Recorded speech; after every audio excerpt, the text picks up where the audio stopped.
Jimbo.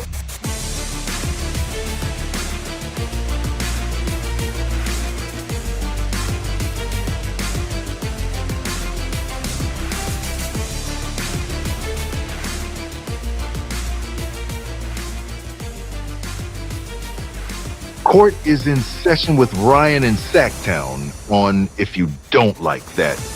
Now, Ryan in Sacktown. Oh, must be Rhino.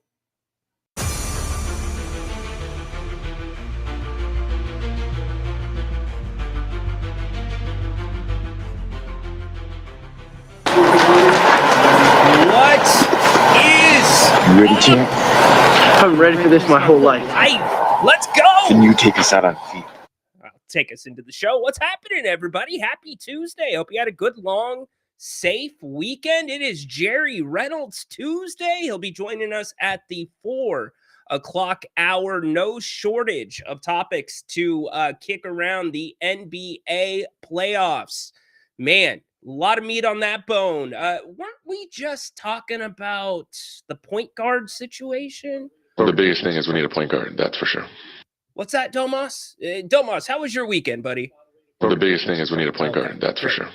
We were kicking around point guard ideas. Some of you called me crazy when I brought up the name Drew Holiday. Well, there's some reports out that the Kings might be targeting him. What would a deal like that look like? Also, some ESPN personalities talking about DeMar DeRozan, maybe in Denver. Interesting fit there. Don't necessarily disagree with it. So we've got that. We've got the racing weekend. We aired grievances today. So a lot going on. Also, you've got Grant tonight, 8 o'clock after the Knicks and the Pacers. So if it's like 8:02 and it's a close game, it's still going on. He'll start the show as soon as the game is over. By the way, come join him for that show, because by the time his show is done, you'll probably get that NBA on TNT behind the scenes special. You don't want to miss that.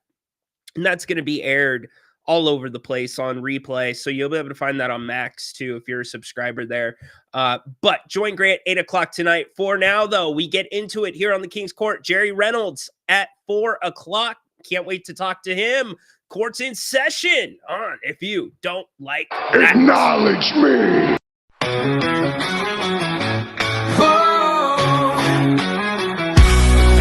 Late nights on the screen, hey, it's Grant and Ryan. We bleed purple, talking hoops, never lying. Sacramento Kings, we rise and we fall. If you don't like that, then you don't know ball.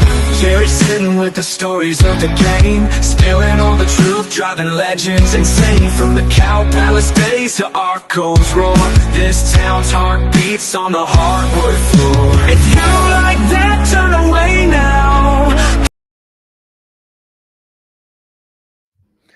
I've got a little bit of a surprise for Jerry today. A little bit of a surprise. I'm going to bring him some nostalgia when he joins us at 4 o'clock. We'll get you out in time for the Pacers and the Knicks. Can anybody help me out on getting a read on Karl Anthony Towns? I just can't do it. And how about the officiating in the NBA? All things we'll get into. All NBA has been chosen, all 3 teams. The ballots are public. You know, Clutch Sports and LeBron James is running down this. I'll show you the spreadsheet. Is running down the spreadsheet to see who left him off of all NBA, because he was left off on somebody's ballot, either on first, second, or third team. Domantas Sabonis did get some votes. That was a good thing. But there was one major snub for me that we'll get to here in a little bit. I kind of want to get to you because we didn't have a show on Monday. Again, if you have the airing of grievances. A grievance. I got a lot of problems with you people. Now you're going to hear about it. We air grievances usually on Mondays. We're going to do it today. I have a major one. I almost to the point where I want to ask Jerry Reynolds how he would have handled a similar situation that I faced over the weekend. But before we get into the NBA, before we get into everything else going on, let's get to your chat. What's up, everybody? Hope you had a very good, as I said, Memorial Day. Man, last year we were on the air for Memorial Day. I talked about Joseph Nuri, who I went to high school with for a couple of years. I put out a tweet about him yesterday. He's always the one that I think about, sacrificing his life so young for this country. And I'm sure all of you have a family member, a friend, a loved one, somebody that you know that has been in that situation and given that ultimate sacrifice for us to do what we do and be knuckleheads here on the King's Court, have our families, our freedom, all good stuff. So let's get into the chat. It is Taco Tuesday. Yeah, you know what, Tristan? For once, you're on task. Tristan, Jerry's pay wrong attention. here. Pay Yeah, attention. come on, Tristan. Come on. Dude, I'll tell you. Yeah, did the show glitch out again? Man, Jerry was a G for handling that. We talked about it at the end of last week, but it felt so bad. And you've got Haunted Horse sitting there asking Jerry, do you like Krispy Kreme donuts? I'm diabetic. He only says it every single time when we ask him about chicken and dumplings. Anyways, we hope the show does not glitch out today. That's for sure. What's up, Flores? Happy Tuesday, buddy. Hope you're having a good one. I kind of had a weird night last night. It was a little bit of a weird night. The floodlight kept coming on, and I didn't exactly want to go outside, and I'm like, that's weird. That floodlight doesn't come on. The gate's locked. And then I hear some sounds, and I'm like, do I go outside or not? And I decide not to. I have the ability, technology, to talk through a device and say, hey, if you're out there, I'm calling the police. But it kept me up. I was a little bit, I almost grabbed the Ken Griffey Jr. bat and put it next to me. Good afternoon, Furious. What's up? Acknowledge me. By the way, wearing my my Cody Rhodes shirt on Friday, that drew him out. He returned at Saturday night's main event. I'm sure Adam will be in here crying about Chelsea Green in her broken nose at that event. That was crazy. Y'all saying hi to each other. Love it. Put Horse in the penalty box for a major. You know, it kind of borderline is a major because Horse watches enough of this show to understand it, right? Like, he gets it. He has seen enough Jerry Reynolds segments that he knows the score. So was Horse trying to troll Jerry Reynolds, or was Horse actually curious if he enjoys a Krispy Kreme donut? So I'll leave it up to you guys. Should Horse number 12 has go 2 in the minutes for penalty roughing, box? and then every player on the ice has a 10-minute misconduct. Florida will have a 2-minute power play. And I don't remember the last. We'll see about that. Did anybody see Mark Kotze get ejected this weekend? Part of that's going to be a grievance, but did you see the walk that he had to take? He couldn't just go through the dugout into the tunnel. No, he had to walk all the way to left field to get off the field. So we'll recap that as well. You know what? I might as well just get this out of the way because we are going to talk a ton of basketball with Jerry. I want to get this grievance out of the way really quick. And this is something that has never happened to me before. The airing of grievances. I got a lot of problems with you people. Now you're going to hear about it.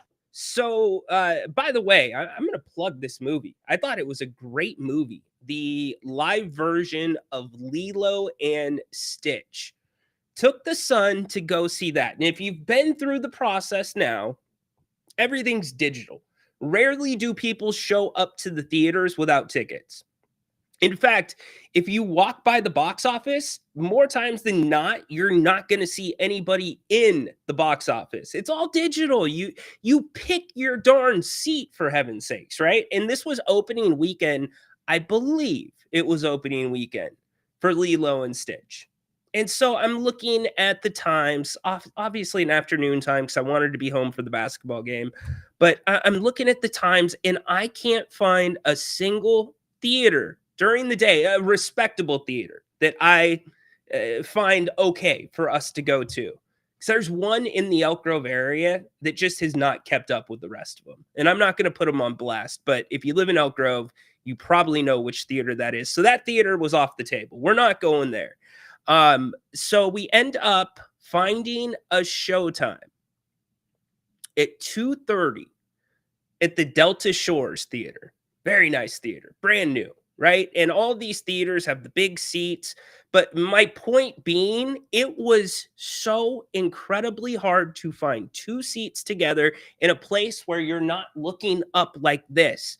And so I'm so proud of myself, right? I'm like walking into the theater with my chest pumped up. We show up 25 minutes after the showtime because we know that the previews run for 30. The last time we went to a movie, we're like, we're not doing that again. We'll show up late. We have our seats reserved, right? And so we get his kids pack. You know, it's very modest. He gets an icy, a couple scoops of popcorn, some fruit snacks. And we head into the theater. Liam's all pumped up. And we look up to where our seats at. I'm like, Liam, our seats are up there, son. And we look up and I'm like, wait, somebody's in our seats. Which normally isn't a big deal, right? Like, okay, I get it. You're betting on the come. We have all done that at some point in our lives, right? Where it's like, well, maybe they're not going to show up. Because if you look at StubHub, if you look at any of those other ticket sites, there's a zillion tickets that don't sell by game time. So what ends up happening with those? Maybe they get discounted. Maybe they go to a different site. Anyways, you get my point. But any logical person that was going to this movie knew this movie theater was sold out because they had to buy tickets in that movie theater. So I'm thinking, all right, well, we'll just have to tell them to leave, right? And so we get up there, and it's a family of 3 that's occupying 3 seats. We only have 2 of them. Husband on the aisle, kid that's probably like 18 months old, and then mom 3rd seat in, right? And so then there's the stare off. Like I'm looking at Liam, then I'm looking back at them. I look at my phone. When you go to the phone and you look, that's the confirmation. If you're the person sitting in the seats, that's the confirmation that you shouldn't be sitting there. And unfortunately, somebody is going to have to move. And it's you, because I paid for those seats. Well, here's the difference. Finally, the confrontation ends. And it wasn't a confrontation, but they got it. They were like, these are our seats. And she goes, oh, okay, 1 second. I swear to you, this kid had an entire large popcorn. No, check that. 2 large popcorns, because you get a free refill poured into my seat. Poured into my seat. No joke. Poured into my seat. It is in the cracks. It's all over the kid. It's in his hair. It's on the tray. Mom goes, oh, 1 second. She starts taking her arm like a machine and just throwing popcorn off of my seat. This is barely anything. It spanned almost 6 seats from the aisle all the way in and the row in front of us. That's how much popcorn was in that seat. And then when I took a seat, or before I took a seat, I had to put my hands in the cracks. You don't want to put your hand in the cracks of a movie theater chair, even though it's a nice theater, it's a clean theater. That's just something you don't want to do. You don't know what you're going to show up there or what's going to show up on your hands. And so anyways, she thinks it's completely normal. And now my son, he's so cute. He goes, Dad, I want seat 1. I'm like, son, you can have seat 1. Yeah! But then the dad who's in Liam's seat is just staring at me like he's not going to get up. And I'm like, sir. And he finally gets up and moves. But here's my grievance. You know that theater's going to be full. I don't care that you tried to get in our seats. We showed up 25 minutes after the show. You were probably feeling comfortable. But you can't let your kid turn into a kamikaze. You see it all the time at restaurants where people just think because they have a table and they're paying for their meal that their kid can spread food everywhere, throw it wherever they want. You know that kid's probably moving out of that seat and somebody else is coming into it, and you let them go ham on popcorn like that? Holy crap. And then I'm getting the looks from everybody else that's filling out our row as they either walk by us for the first time or they walk out to go use the restroom. Crunch, crunch, crunch. And I'm looking at Liam and I'm like, son, can we go get somebody to sweep this up? And he's like, no, we can. I don't want to miss the movie. It's okay. Oh my goodness. So that's, my friends, and I'm okay again with them trying to get that seat. I am not okay with you just letting it looked like one of those bubble pits, except with popcorn. Letting your kid turn a seat into that, knowing The airing of grievances. that you're going I got to a lot have of problems to with move. you people. Now you're going to hear about it. You can't do it. So I was going to ask Jerry Reynolds how he would handle that situation. Tristan, that's the first thing that I thought about, Tristan. I'm like, okay, are my clothes going to be ruined, all greased up? Because that butter, if it touches any of your clothing, it's like acid, yo. Ryan putting gloves on at the theater. If I had some, I would have. I'm not okay with it. Who would be? Right? And even when I sat down after all that, you can hear anytime I moved, it sounded like one of those old school bean bags where there was the crunch. Like if you moved around or you put your seat back. And then the person sitting next to me, it was a couple, it was a younger couple.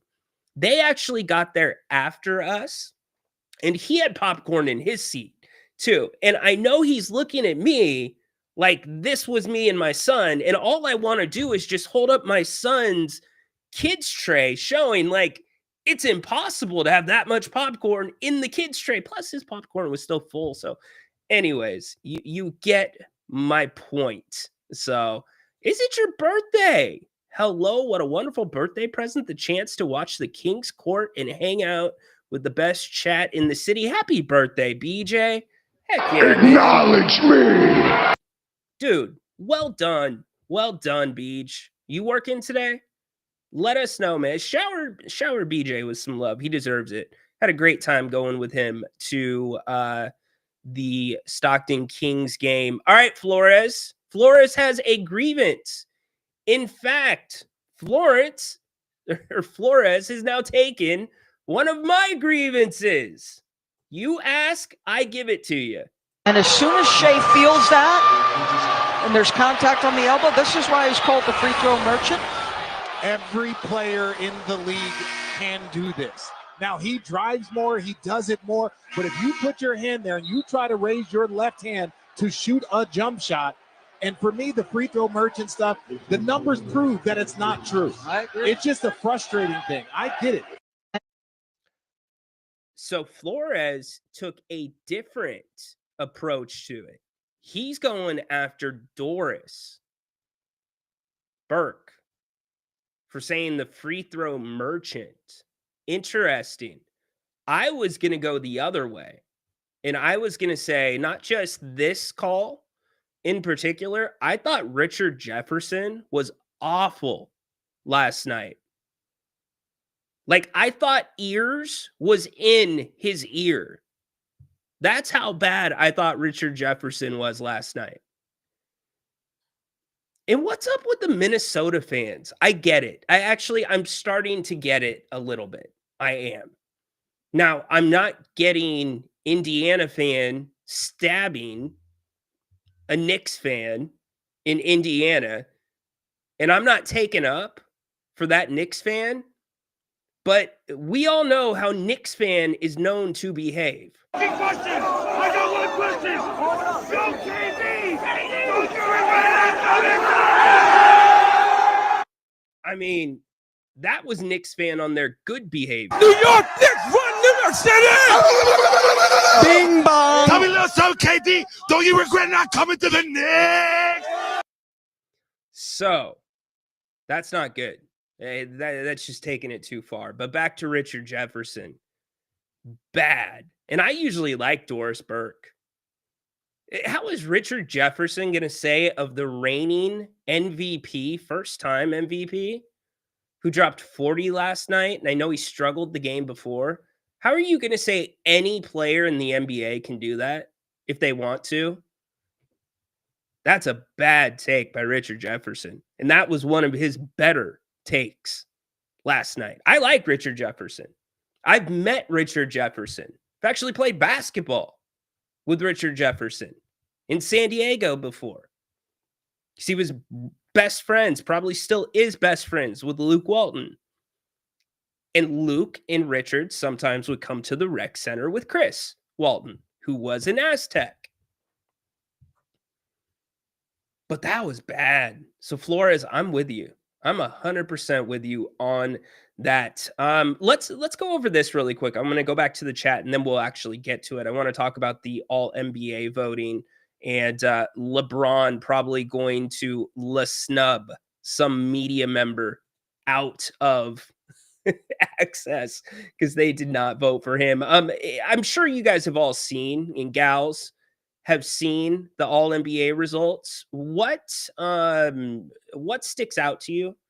Is there anything that rubs you the wrong way as an obvious snub? I mean, besides De'Aaron Fox, right? How do you snub De'Aaron Fox? Like, he should have for sure been on that list. But anyways, yo, Furious. Okay, so you guys are talking. Good stuff, BJ. BJ getting some birthday love. Bing pong. I told you I just recently figured that out. No Kings. Yes, bing. But that's Knicks fans for you, y'all. You love the Kings? Wait, stabbing? Yes. There was a stabbing. I'm not talking about the whole BJ Penn thing. Disturbing scene. This is from the New York Post. Pacers fan allegedly stabbed Knicks supporter at Indiana Brewery during playoff game. During game 2. How about that? No bueno. Either was BJ Penn. That was bad too. And bizarre. The video of that. Anyways, as we get back to the chat, Richard Jefferson was always bad. He's cringe. He was not good last night. He has not been great in the playoffs. I do love Doris Burke. You know what? I love Doris Burke. I like her work. Free throw merchant, probably not the right thing to say. I would probably agree with that. Yeah, good stuff, man. Enjoy the day. Beautiful weather for you. Get out and get you some Bennett's. Get something good in your belly. Let me know how it is. I'll have to reach out to you. I'll reach out to you, BJ. Happy birthday, bud. Let's see. All right, let's actually go to the All NBA voting. So we got Jerry Reynolds coming up in about 30 minutes. And again, I've got a little surprise for Jerry. You guys remember the Jerry Reynolds show? Anybody remember that? The Jerry Reynolds show? Yeah. The intro to the Jerry Reynolds show is so good. I don't know why I forgot how good it is. In fact, you know what? I know Jerry's not watching. Check this out. Isn't this okay? And by the way, before this video starts, I didn't even get all of it. There's an image of Jerry sitting on the Cowpers building. I believe it's the Cowpers building, the one that looks like a pyramid. But check out the opening to the Jerry Reynolds show. I'm going to hit him with this later in the show to give him a little nostalgia.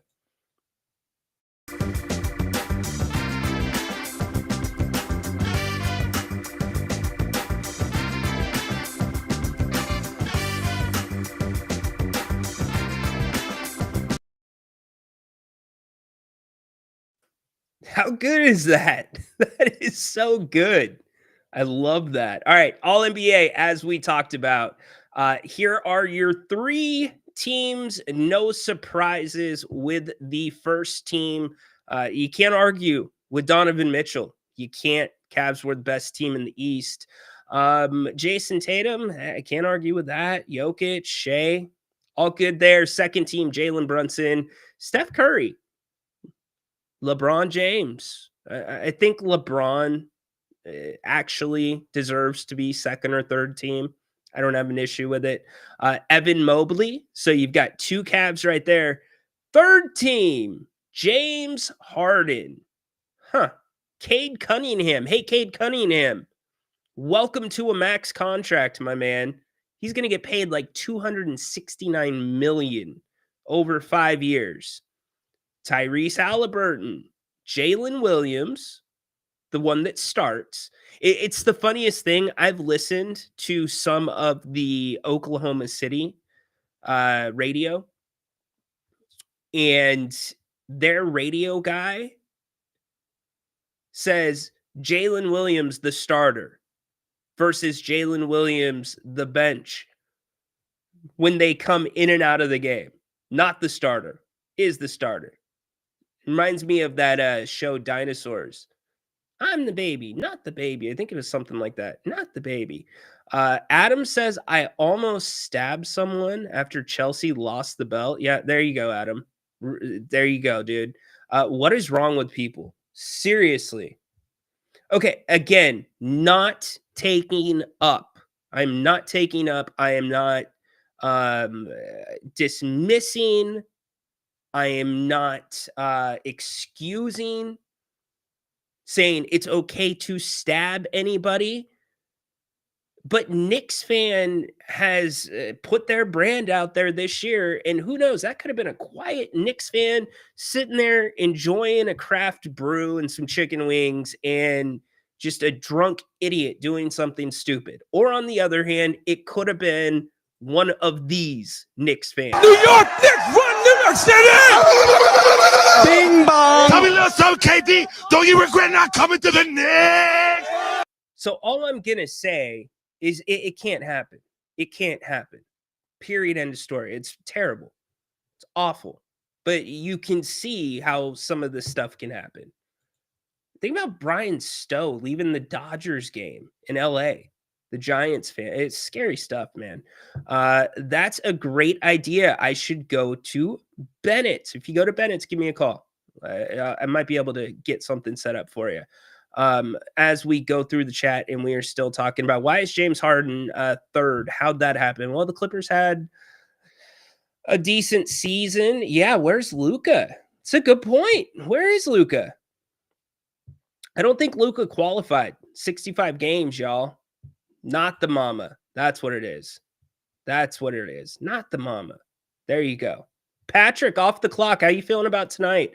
By the way, Shams reporting that Aaron Nesmith is going to play tonight.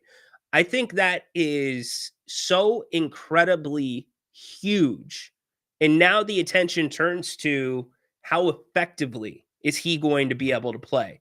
Because he has done a great job staying in Jalen Brunson's grill the last couple of games. And if you don't have him doing that, you're gonna see a different Jalen Brunson, in my opinion. So that is definitely one thing to look at. Miles McBride, Deuce McBride, really him and a couple other bench guys sparked the Knicks. And I know that Al sent me this audio. I was gonna play it anyways. This was after game, was it game 2? Or no, it was halftime. Anyways, listen to what Kenny Smith had to say about Tibbs' rotation. Thibodeau wouldn't play 9 guys in a baseball game. So, like, that's a line. That's a line right there. They have them. I'm surprised that Bars. That is surprised that he has done that. Thibodeau wouldn't play 9 guys. Kenny Smith was so proud of himself. That was a good line, though. That was a great line. I wonder how long he's been hanging on to that. But the bench really helped them. And then Cat, 20 points in the fourth quarter. Come on. And where's everybody come out on Ant yesterday?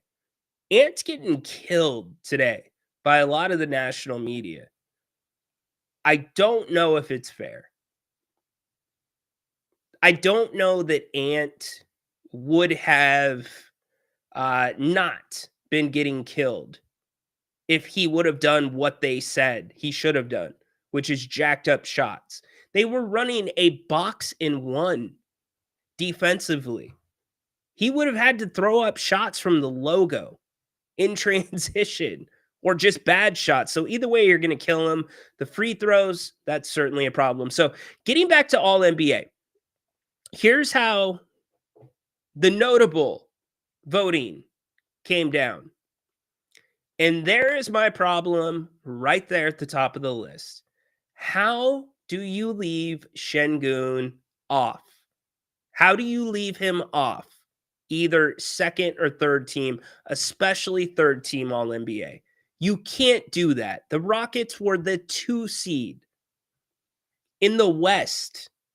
Remember, this is a regular season award, not a postseason award. How does he get left off? That to me is the biggest snub of them all. And I appreciate Domas getting some votes. I really do. At least it shows a little bit of respect. And by the way, when I talk about the votes being released, here you go. There's how every voter voted on every single award. Rich Paul, Clutch Sports, their interns, they are scouring this list right now to see which person left LeBron off their All-NBA ballot. Can't wait to find out who that name is. It's a heck of a list there. Look at that.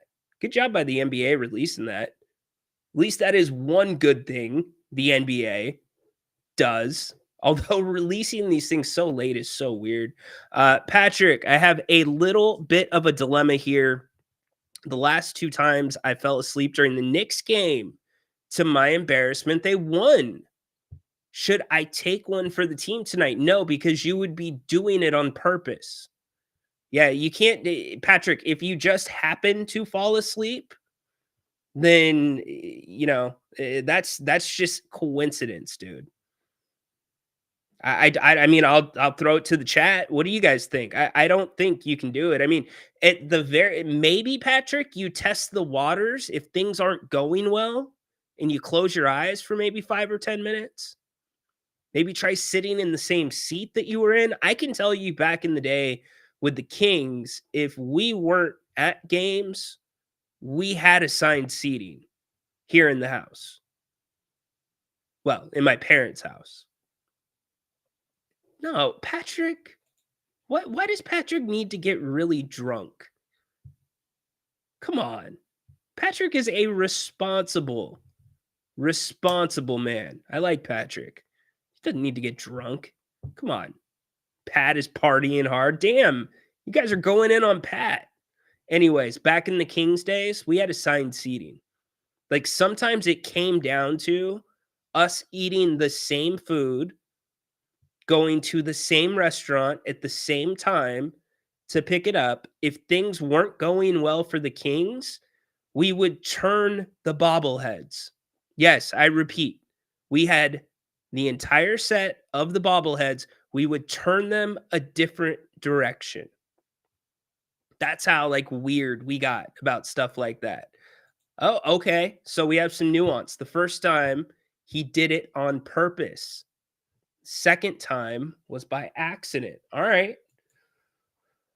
Well, Patrick, my man, I will leave that to you.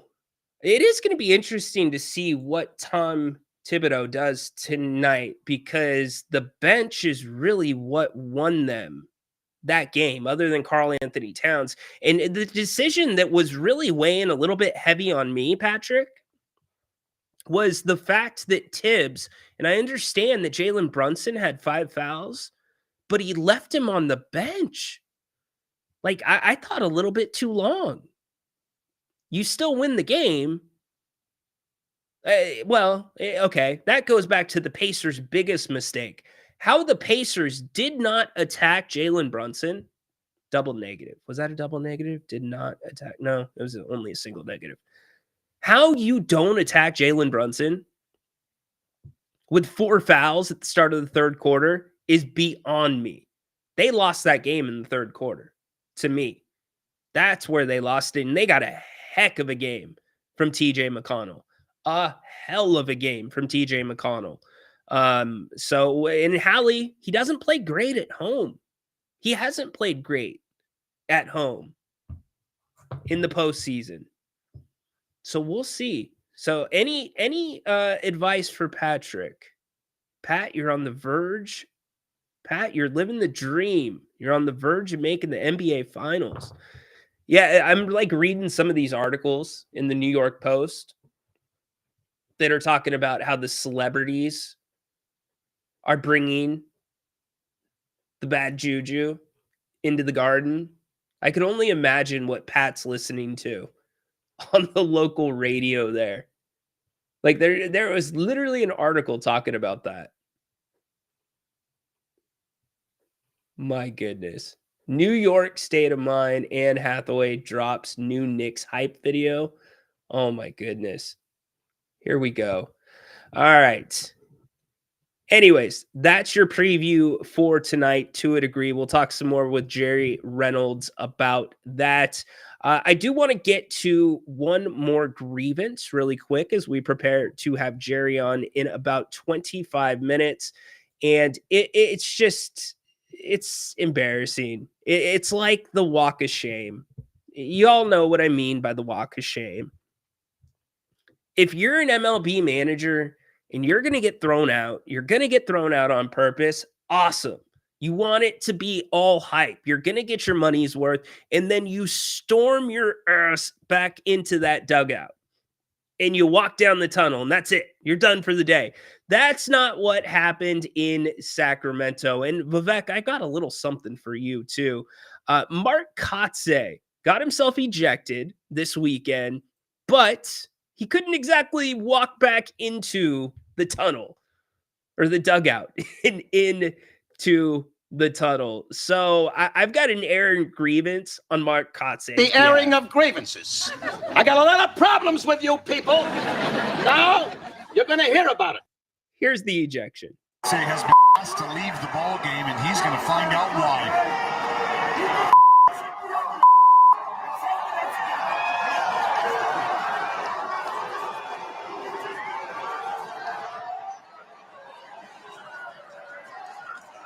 And I think there might have been a little finger pointing there. Oh, yeah. And Mark felt disrespected. And he's going to head to the clubhouse.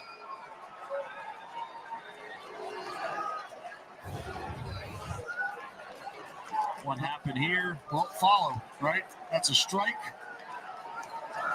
And it's about. Yep. And he said, don't point your finger at me.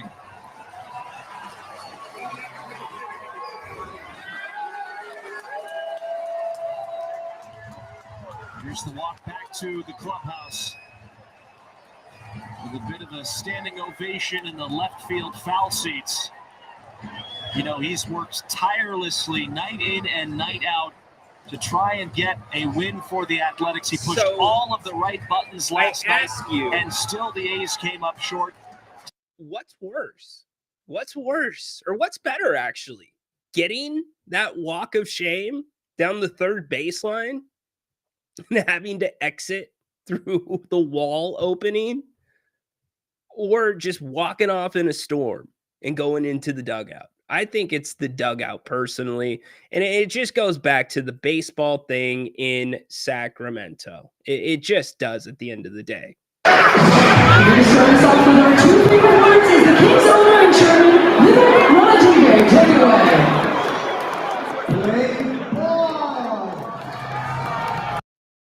You gotta go, Earl Weaver. Turn your hat around, pick up the base and throw it and kick dirt up the shoes. There are some very good ejections, no doubt about it. That is an all-timer for sure. Finger pointing.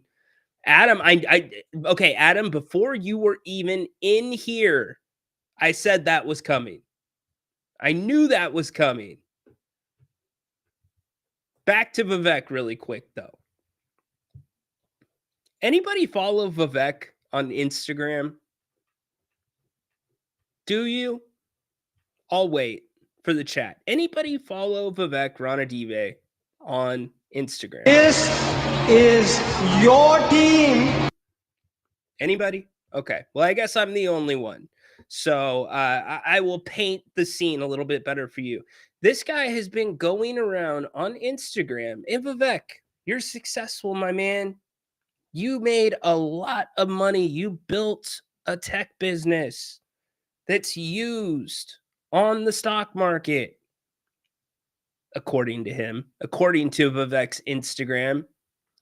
You have not been in front of this Sacramento Kings fan base in how long, Vivek?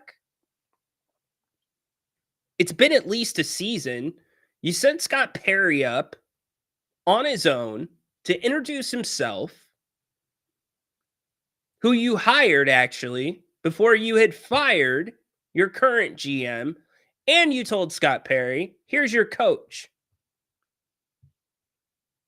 So then the coach and Scott Perry do their press conference. Oh, why don't we rewind the tape a little more? How about Monty McNair walking up to the firing squad on his own 45 days after the firing of Mike Brown?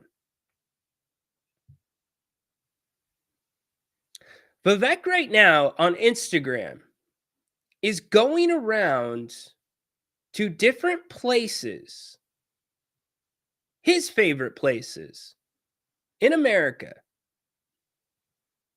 and giving his story of entrepreneurship, of why these places are important to him. Vivek, my man, if I can call you Vivek,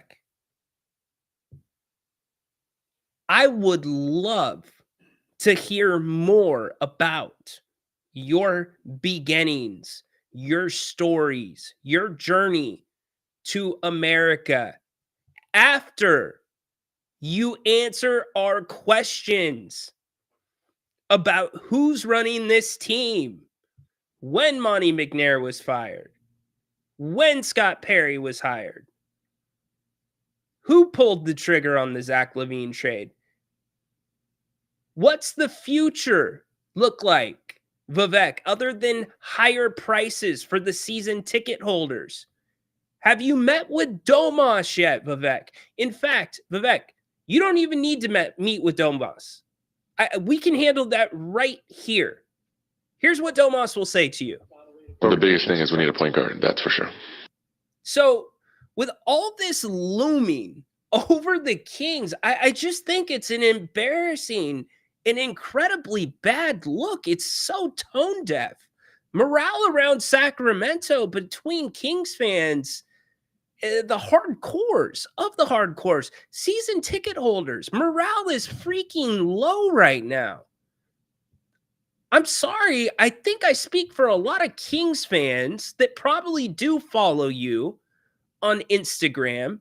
The last thing that they want to hear about right now is your story of success, your story of building businesses, your story of why this city is special, why this building means so much. Because at the end of the day, you have a dumpster that is on fire, my man, and you're just ignoring it. Who cares about what you've built? Are we living in the past or are we living in the present? And I mean that with all due respect. Right story, wrong time, my man. Like, if I'm a Kings fan and I'm on IG and I'm seeing these things pop up on a daily basis, at least they have on my timeline, and I'm not on IG that much. I am rarely on IG or Snapface or those other social media sites other than X. It's just a bad look. It's off-putting. I don't like it. And I do have to say, it feels oddly familiar. I feel like I've seen some of these videos before. I feel like these are reposts. Like it's the season's over, right? Not the basketball season. The season of episodes of your favorite show, and you're getting the reruns again, waiting for the new season. Feels like you're rerunning these things. All good, man. But, the balance beam is not balanced right now. It is not even close to being balanced right now. With the decisions that this franchise has to make right now, are you kidding me? And I have not, you know what I haven't done? I have not opened up the comments to see what the comments say.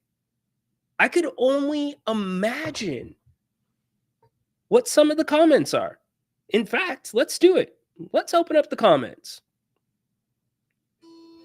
Oops. Got to turn that down. We don't need that too loud. Don't need any violations. Do you guys think the comments are going to be positive, or do you think they're going to be negative? Here we go. Let's go to the comments. Oh, no, don't. Oh, there's only 4 comments.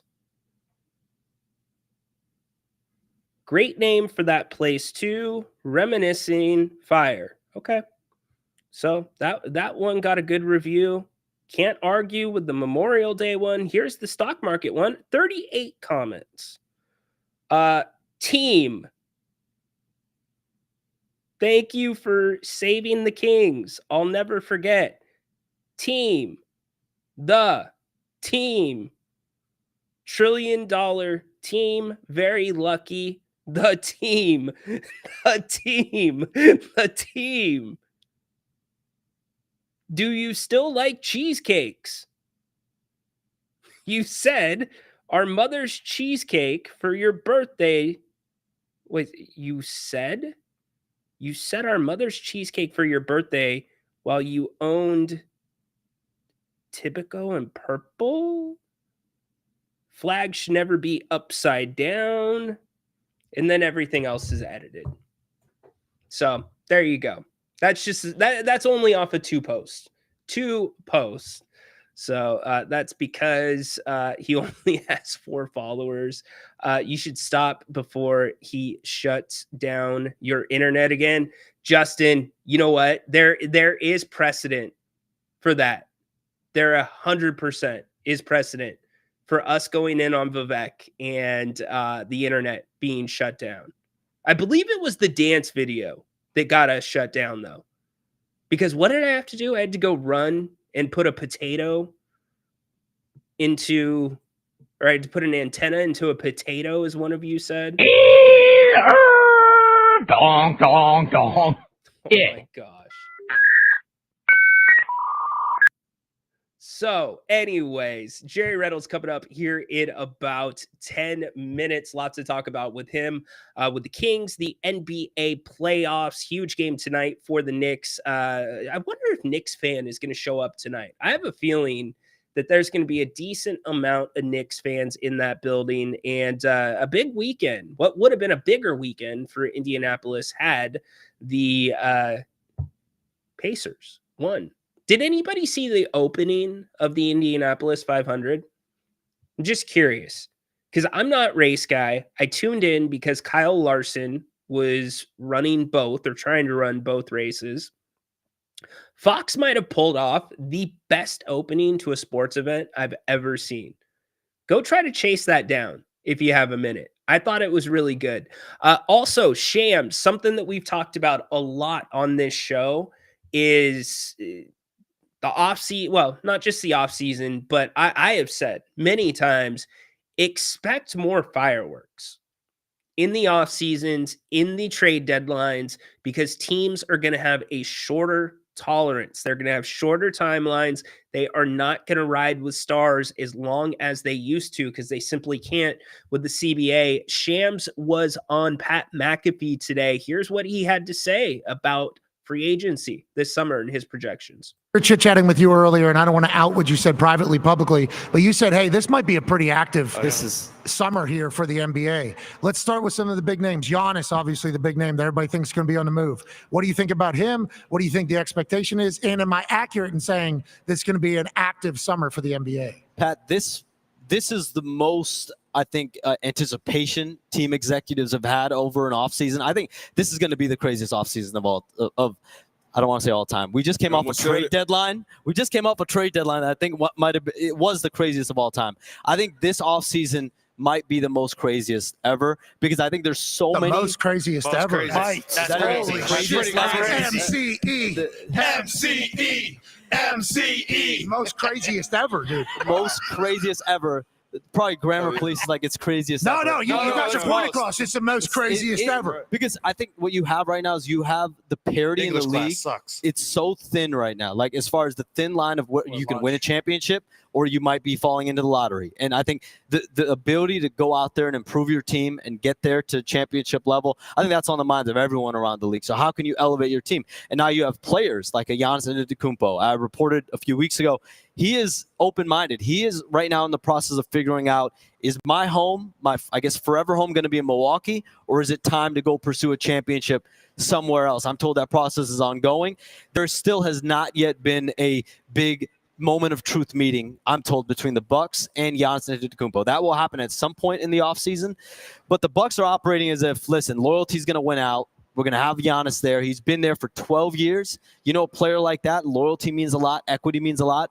And so the Bucks are banking on that. They're banking on a gap year, essentially, where they're going to be able to retool around Giannis. Oh, they're going to guilt trip him. Love that. Sounds like it. It's going to be something of a gap year because they only have one first-round pick they can trade. They lack the high-level tradable contract. So if you want to go make your team better, John Horster, general manager, what he's done, he's gone out and gotten Drew Holiday in 2020 when Giannis's future was up in the air. He went out and got Damian Lillard in 2023 when Giannis's future was in the air. This year, he doesn't really have that same bandwidth to go make moves. No. And so it's going to come down to loyalty. Will Giannis look at this team and say, we got Brook Lopez back, we got Bobby Portis back, I'm going to run it back with these guys? Or is he going to look elsewhere? And if he looks elsewhere, Pat, that will be a big market that we're going to see for Giannis Antetokounmpo. Giannis come to Indiana or no? I mean, I do think the Pacers are becoming a team where they've got the, I think, 8th or 9th lowest payroll. But eventually here, they're turning into a destination. Yeah, you're damn right they are. What do you mean they're turning into a? Shut up, Shams. We're already back-to-back Eastern Conference Finals. They're turning into a destination. Look at these people. Look at the mural. That's a big statement. They're turning into a destination, like a real destination. I think players look at Tyrese Halliburton, look at Pascal Siakam, and what this front office has done such a good job of. I said it a few weeks ago. They've done so great at identifying dogs. They've done everything. AKA shitbirds, to quote Jerry Reynolds, dogs. Here's what I would say, and I want to ask Jerry about this. And I know we've already got some questions that are in the chat for Jerry. I'm going to scroll up so I can check that one out and jot it down really quick. But I think what makes the Pacers special is what we've talked about, that they're just the best team. And by best team, the best built team. Everybody is a star at their role. Everybody embraces their role. You can tell they love playing basketball together. Very similar, I think, and I said this last week. Now, different teams, the way they play basketball, but very comparable to the really great Kings teams that we talk about, because the Pacers really don't have that star. And I think if you bring in that star, that could really throw off the balance of that team, depending on what you need to give up. In fact, it might take away what makes Indiana special if you brought in a Giannis type. Now, it doesn't mean that they might not be better on the court. They might be better on the court, but they might not be as fun to watch. It might be a different type of basketball because they don't have that guy in the mix currently right now. There's our question from Peter. Should the Kings consider making an offer on dude? Peter, I don't think Jerry's going to know Delano Banton. In fact, I don't really know much about him. But I do see where you're going with the size. Last time we tried that experiment, Peter, it burned out. We had to circle back to it the next week. Let me see. I might be able to slip that in. That's like a wrestling question. Like, I think Jerry, for as much as he knows about basketball, which is pretty much everything, I think asking him that name is going to be similar to asking Jerry a wrestling question. I think you're going to get a similar result, especially this early in the process, this early in the off season. Jerry doesn't have time for a bad question. He ain't on his. What is that? Oh, schedule. Okay. I got you there. I got you there. Good job, Adam. Anytime you can work a decent Jerry Jones quote in there, you'll get some praise for it here on the King's Court.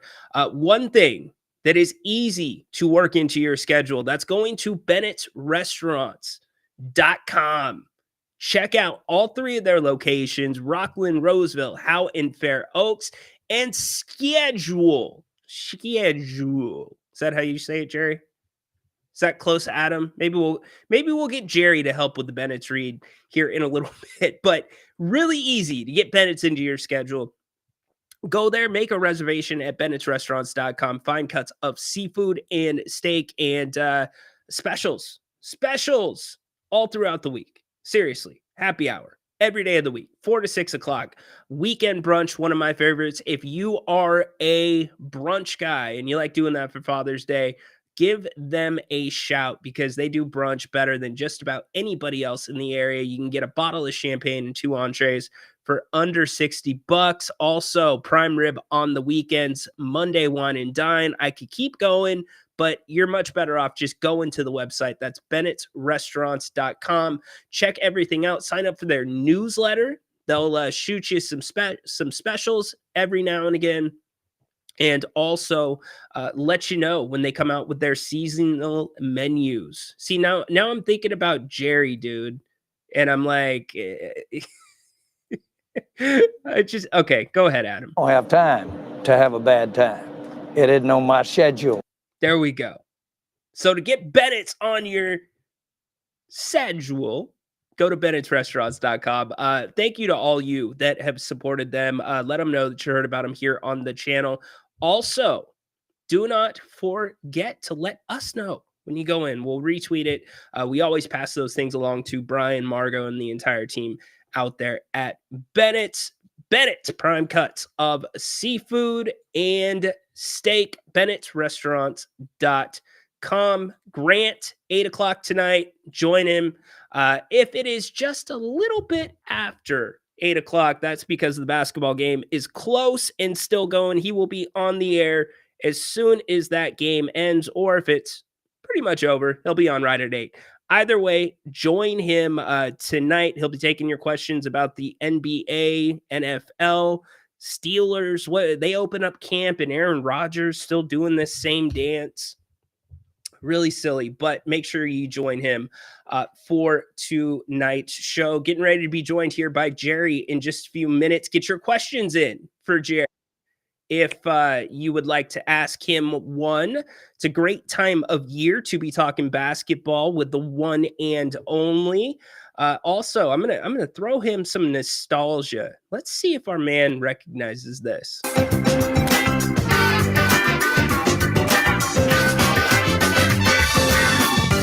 Well, welcome to the Jerry Reynolds Show. How about that? Oh, I didn't recognize that at all. Probably a pretty good reason. The show wasn't exactly long lasting. Well, Jerry, I got to say this. I'm going to play this for you. Okay. I think this was an incredible intro to your show. This was awesome. Here you go. Check it out.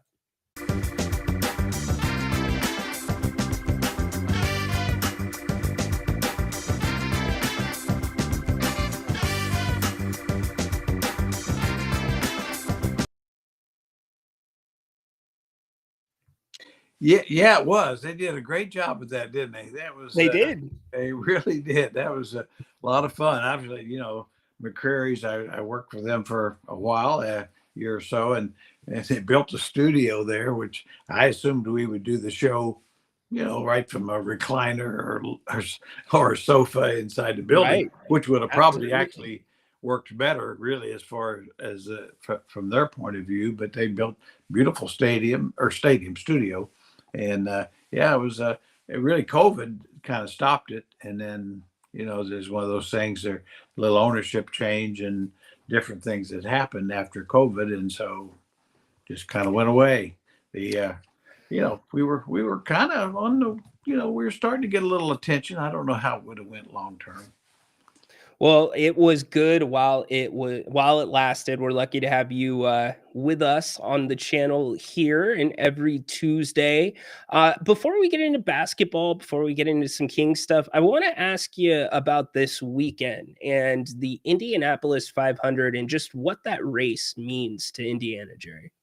Well, yeah, it's the day, the sporting event of the year. There's no doubt in Indiana, and of course, I lucky enough to have went to one of the 500s and also qualifying. In my day in the early 60s, up through probably the middle 70s, qualifying would draw 300,000 people for the first 2 days of qualifying. Of course, you had a lot of big names, the Unzers and AJ Foyt. Sure.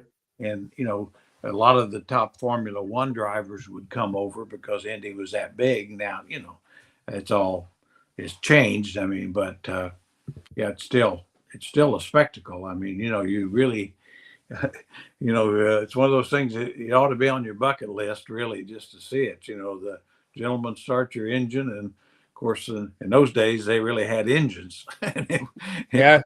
It was impressive, but yeah, it means a lot. It really does. I mean, they got a whole town named after it, Speedway. That's right.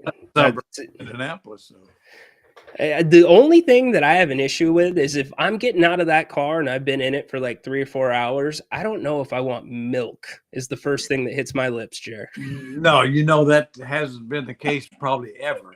It hasn't been lately, but it's, they get paid handsomely to take that drink of milk. And well, it's a little bit like they call the place the Brickyards. Well, it hadn't, they got about a foot of brick left, but I can remember when the whole front part of the finishing was in brick, which made no sense either.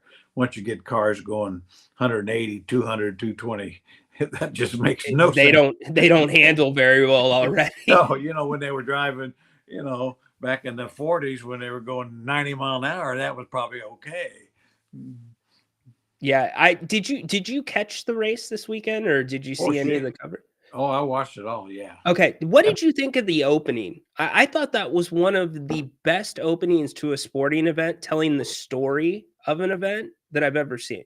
I agree. I mean, they do a marvelous job there. I think the Indy 500 and the Kentucky Derby are such special events, and they do a great job of like you say, setting the stage, telling you the story and the history and all the pageantry that does go with it.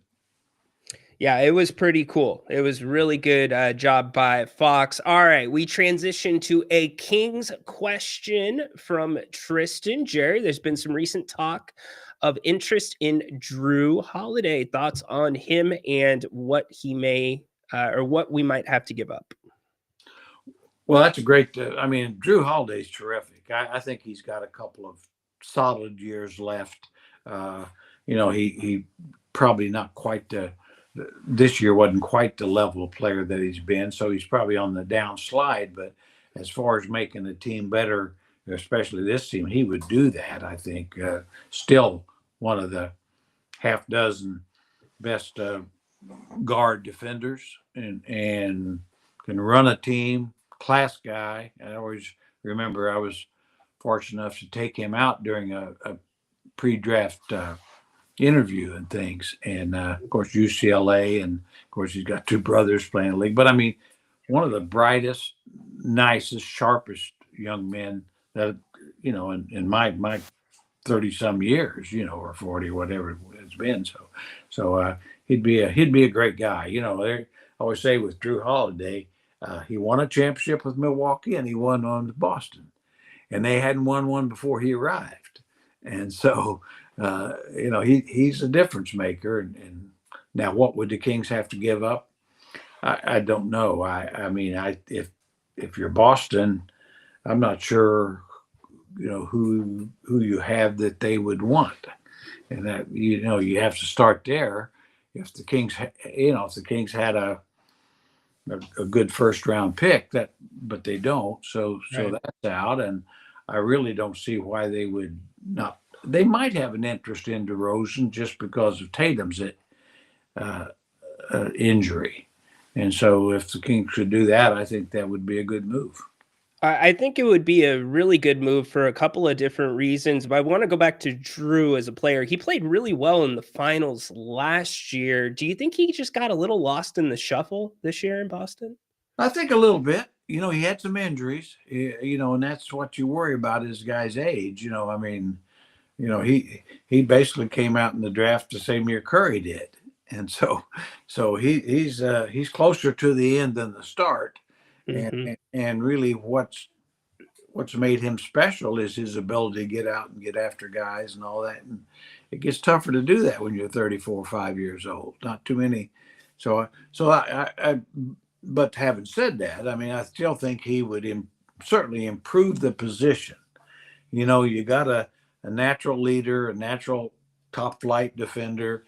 He's probably lost a step or two, but the Kings probably haven't. It's been a while since they've had that type of leadership. So, it would all come down to what you have to give up. But if it were for DeMar, I would do that. I think you're trading an older player for older player, but I mean he'd fit the need, something they don't have, and Boston might be interested because they're still they see themselves in a championship window, which they should, even without Tatum, but they could use scoring, and certainly at the small forward position since Tatum's going to be out probably all year. Yeah, the question for me is not about fit in Sacramento. I mean, sure, you brought up who you might have to give up. I think DeMar would be of interest. I think you'd even have to look at maybe a Malik Monk as well to make the salaries work. But Boston's going to be looking to shed salary. And I don't know that they're going to want to take on equal salary unless you're going to promise some draft picks on the back end. But to your point about the defense, let's say in this world, you do get Drew Holiday, Keon comes back, you're able to sign Laravia. Jerry, you have 4 guys that can switch theoretically 1 through 4 with 2 of them that can switch 1 through 5. Yeah, all of a sudden you've got a chance to be a good defensive team because you got good individual defenders, and that's always the way it starts. I mean, obviously, team defense is a key, but if you've got 4 poor individual defenders, team defense doesn't help you much, because you're always helping out somebody who can't stay in front of their man or adjust. And I think we see that in the playoffs when you're watching, Oklahoma City or Indiana or New York. I mean, these are solid defensive teams with a lot of athletes that can switch, can switch just about on every position. So, yeah, that's where the Kings need to get, and right now they're just not there. Here's an interesting one, Jer. Do you think the Kings might pursue Davion Mitchell and bring him back to Sac? I wish they would. I mean, I'm not sure Miami would want to move him. I mean, the way Davion played for them at the end of the year. But, I watched him a lot just because I like him. And I always felt he'd become a good player. It would take time. It's kind of like the Reed Shepherd and then the kid that Miami or Minnesota drafted from Kentucky. The 2 guards were both drafted in the lottery, and neither one had played a lick in the playoffs. But I think they're both going to be good. It's just they're just not quite ready. And I think Davion was kind of in that caliber. And now he's making threes, and his assist to turnover ratio is terrific, about 3-1. He's going to play defense. So, the truth of the matter is Davion would fill a lot of what the Kings need now. It really is. That's one of those trades that never made sense, because the Kings wanted to get rid of Vesnikov, who wanted to get rid of the NBA. Right. He wanted to be bought out, and so they gave Davion to Toronto with Vesnikov, and then they bought out Vesnikov, and then they got something from Miami, and Miami wanted Davion. So yeah, it was one of those deals. You had a a young player that was just starting to kind of learn the game. I mean, as a point guard. So I was not happy with that move, because why not you just buy out Vesnikov? That he was clearly a mistake, and but I think the mistake the Kings made with Sasha was overhyping him. yeah, I mean, it's one of those things where they didn't really do anything except Sasha during the off season. If yeah, I agree. And they had to kind of, I guess, say, look what we've done here. This guy's going to do. Yeah, if you could have just brought him in and have him understand that you're on the roster, maybe you'll get time, maybe you won't. And if, because I mean, I kind of think he's got to be a little better than he played, but he was. The thing that struck me right away was he really is not a small forward. He's not skilled enough. And so he kind of has to play, even though he's a good deep shooter, spot shooter. So he has to play power forward. He's too small. Mm-hmm. And so, just one of those things that could only be a spot player. Not that you couldn't play him, but he just couldn't be a 35-minute guy. And that's kind of what they were hoping to get. And he couldn't stay healthy either. Yeah, exactly. That was the other problem. And I just, if I'm Kings PR, I'm just not making it known, hey, Mike's gone over there a couple times to, go watch him personally. I just, because that to me for the fan base builds the hype. Back really quick to Davion Mitchell, though. I think part of the problem we've had this conversation before, is Keegan Murray came from a college that was structured with what they did offensively. Same thing with Davion Mitchell. And you see him go to Miami and flourish within a structured offense. And I wonder if bringing him back to Sacramento without some sort of structure could be a mistake. Could be. I mean, I couldn't agree with everything you just said. I think those guys that come out of college and there's, like you say, it's a lot of half court, very structured offense. The college game really doesn't open the floor up like the pro game, and it takes a while for those guys to adjust. I mean, even the MVP Shai Gilgeous-Alexander. I mean, you didn't see greatness day one out of college from Kentucky. Yep. Obviously the Clippers traded him, so they didn't know, and part of it, it's an adjustment process. There's just not many guys that can come in the league and be stars right away. But I do think Davion, I've always said the biggest thing I thought with Davion he needed was just consistent minutes. Amen. Because he's a real dog. I mean, he's one of those guys that you'll never see his value in 5 minutes here, 5 minutes there. He's one of those guys that just wears you down. He's gonna get in your grill and stay there. also known as a shitbird. Also known as the shitbird. He could qualify on that. I mean, he's gonna stick his nose in there and keep it there. Not backing up one bit. Since you brought up SGA, we're going to hop around a little bit. The Thunder take the commanding lead 3-1 in that series last night. Do you have any issue? A lot of the backlash that the Minnesota fans are giving Shai about his game?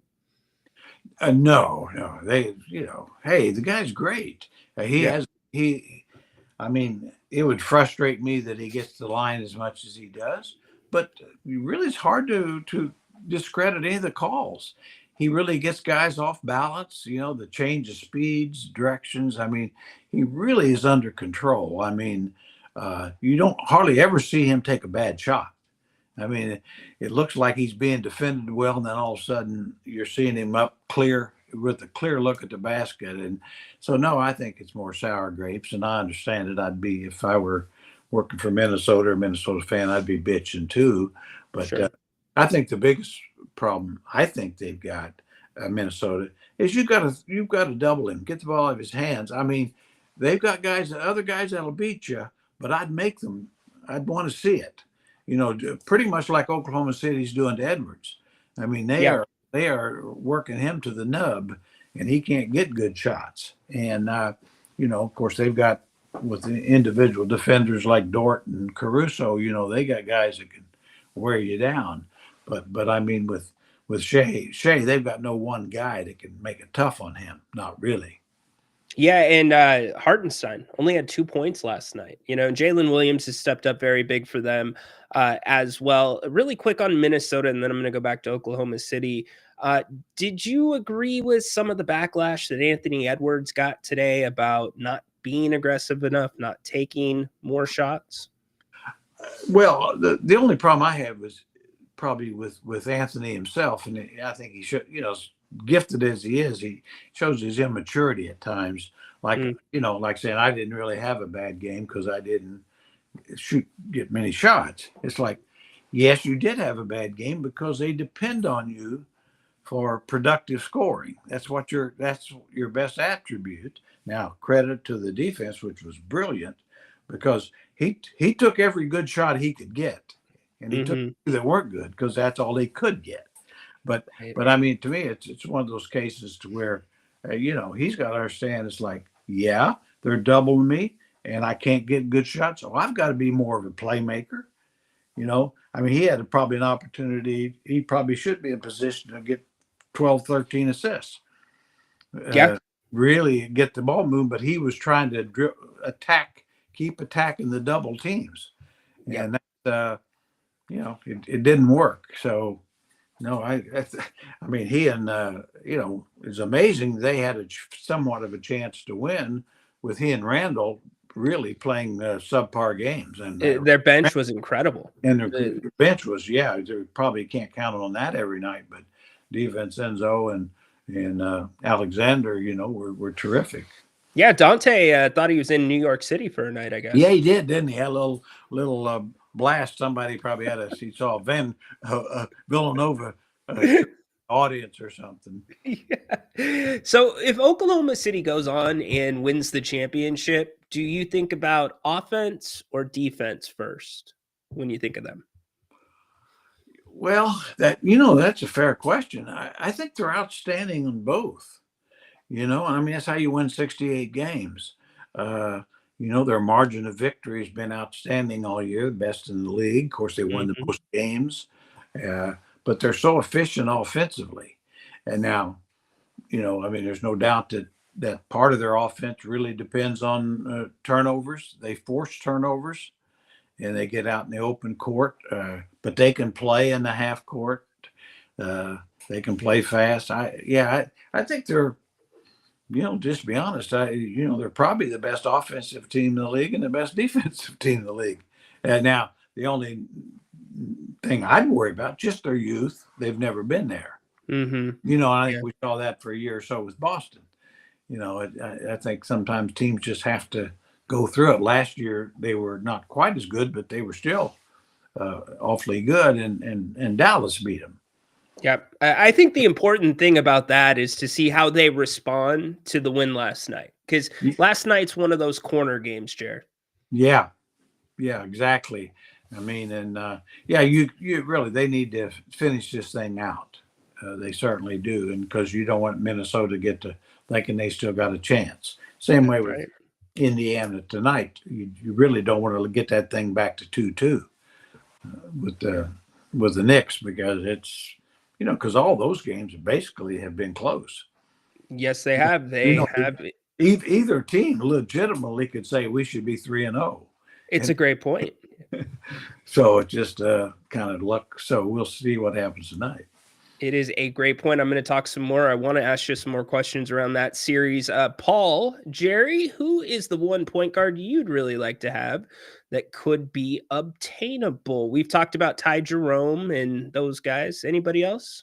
That might be attainable, and I think that's always the key, because I think with King's certain cap situations and assets, there's a lot of point guards I wish they could go after. I don't think they can.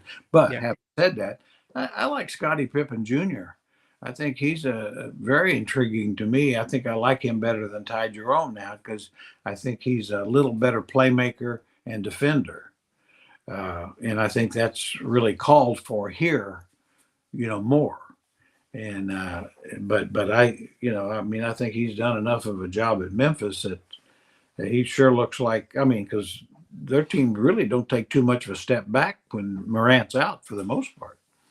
Yeah, he's kind of a guy that, to a degree, has been in the Davion Mitchell position where he didn't always get that runway, Jerry, to kind of get that extended run.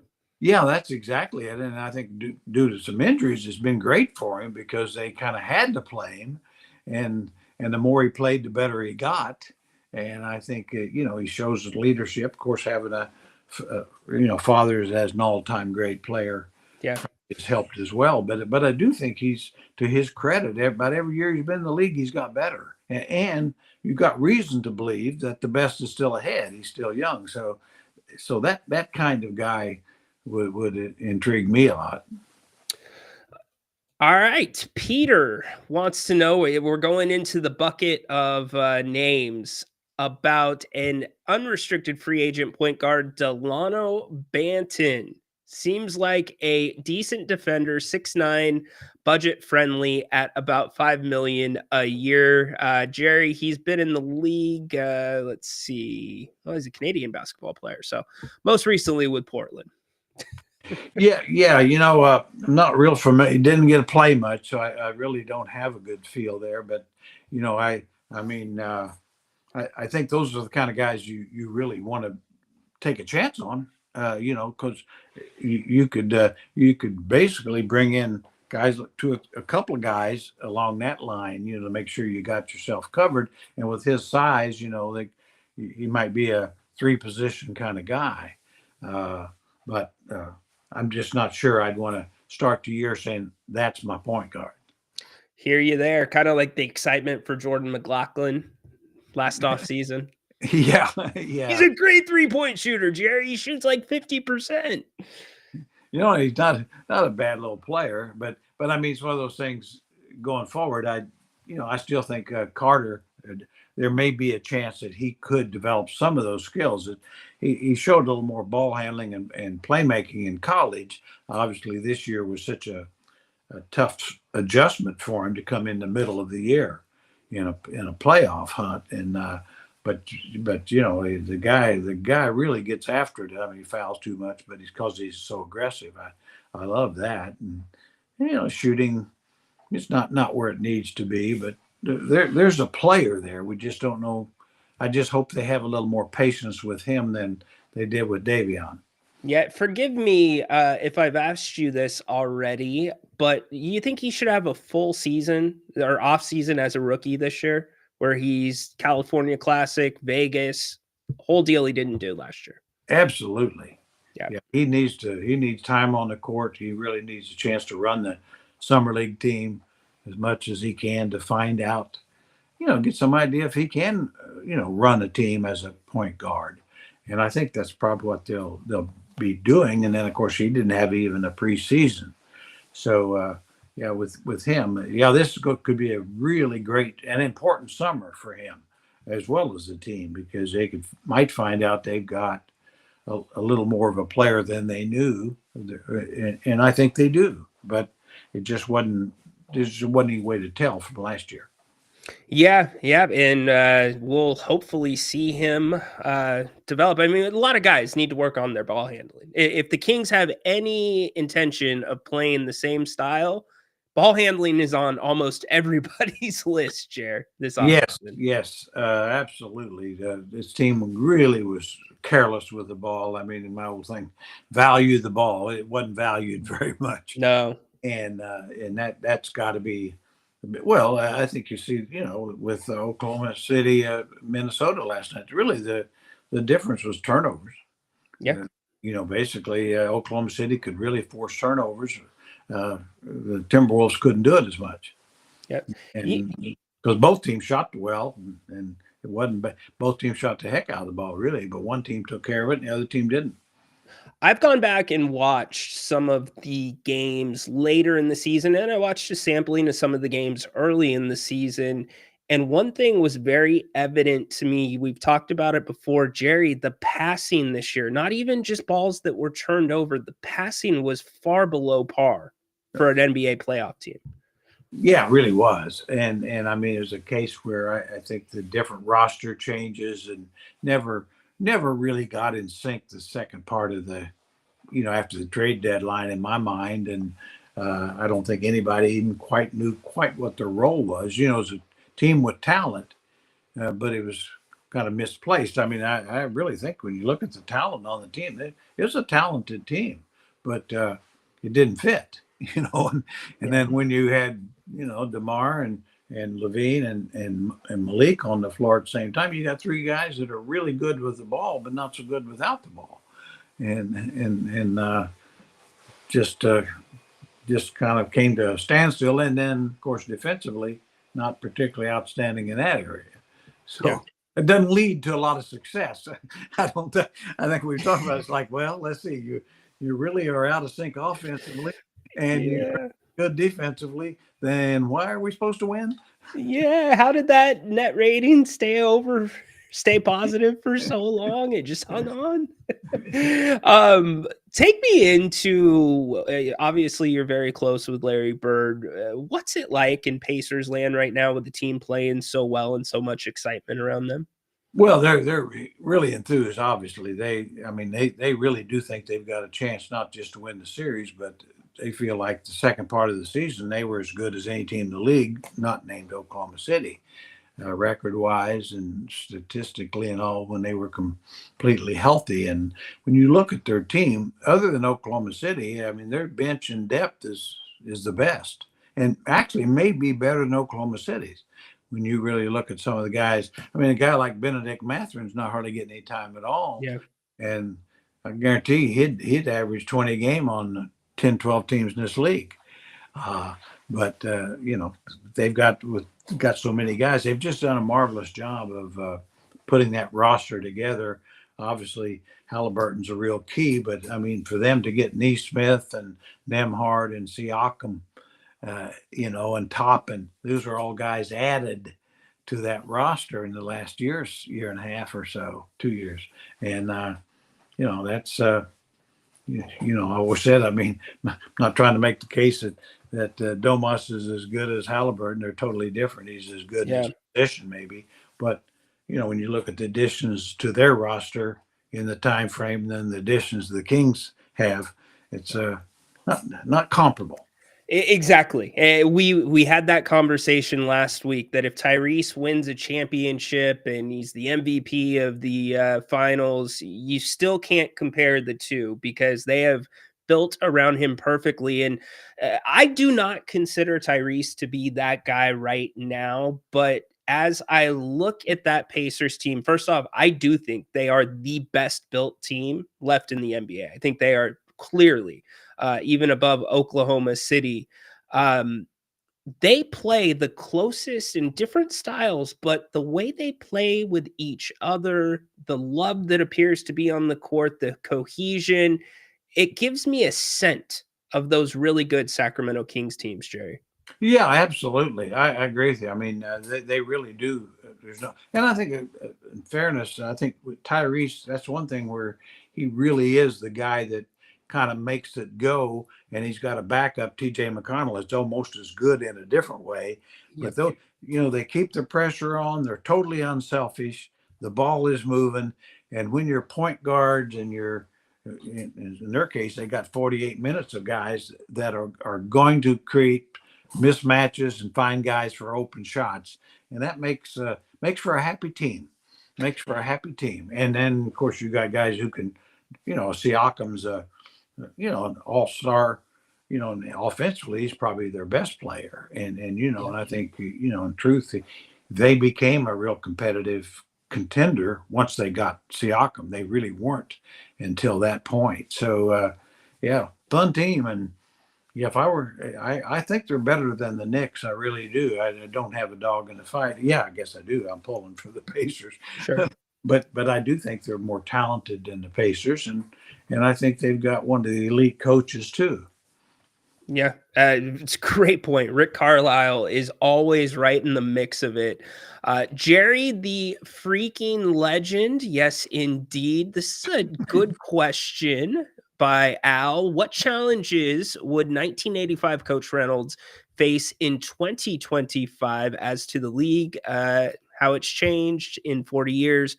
What would the biggest challenge or adjustment be?